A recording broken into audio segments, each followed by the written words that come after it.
आज की ये कहानी आपके सोचने के मायने बदल सकती है। बस शर्त यह है कि आपको ये कहानी बहुत ही ध्यानपूर्वक सुनना होगा। बहुत समय पहले की बात है।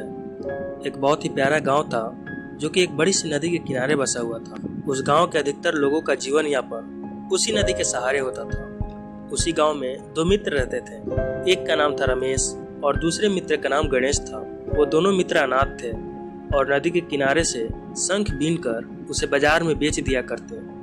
इसी से उनका गुजारा होता था।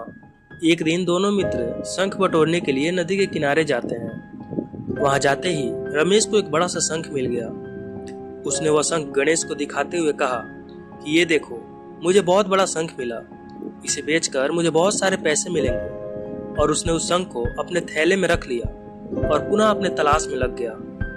उसका मित्र गणेश, जिसे अभी तक एक भी शंख नहीं मिला था, और जब उसने रमेश के पास बड़ा शंख देखा तो उसने ठान लिया कि अब वो भी बस बड़े शंख की तलाश करेगा, और वो भी अपने तलाश में लग गया। बड़े शंख की चाह में जब भी उसे छोटे छोटे शंख मिलते तो वह उन्हें वापस नदी में फेंक दिया करता। वहीं पहला मित्र रमेश, जिसने एक बड़ा शंख पा लिया था, अब वह बिना किसी भेदभाव के छोटे छोटे शंख भी उठाता गया। शाम होते होते उसके पास एक बड़ा शंख और कई छोटे छोटे शंखों का अच्छा खासा संग्रह बन गया। वहीं गणेश, जो कि बड़े शंखों की तलाश में छोटे छोटे शंखों को नजरअंदाज कर पानी में फेंक दिया था, उसे अभी तक एक भी शंख नहीं मिला था। जब शाम ज्यादा हो गई तो दोनों मित्र बाजार में शंखों को बेचने के लिए गए। जब रमेश ने अपने शंख बेचे तो जो बड़ा वाला शंख था उसका उसे 1000 रुपये मिले, और जो छोटे छोटे शंख थे उसका उसे 4000 और मिले।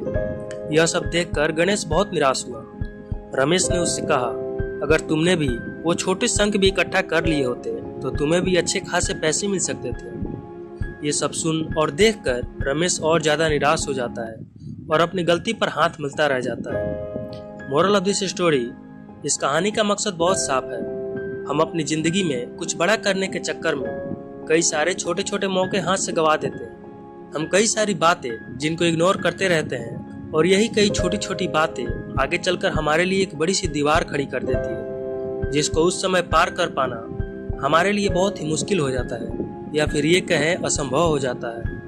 मैं ये नहीं कहता कि आप हमेशा छोटा सोचो या छोटा करो, आप बेशक बड़ा सोचो, लेकिन उन छोटे छोटे मौकों को नजरअंदाज मत करो जो तुम्हारे लक्ष्य की ओर ले जाने में सीढ़ी का काम करे। दोनों मित्रों का लक्ष्य एक ही था, पैसे कमाना। रमेश ने बड़े तथा छोटे दोनों शंखों को बराबर महत्व दिया। वहीं गणेश, जिसने सिर्फ बड़े शंख के चक्कर में अपने पूरे दिन की मेहनत भी गवा दिया।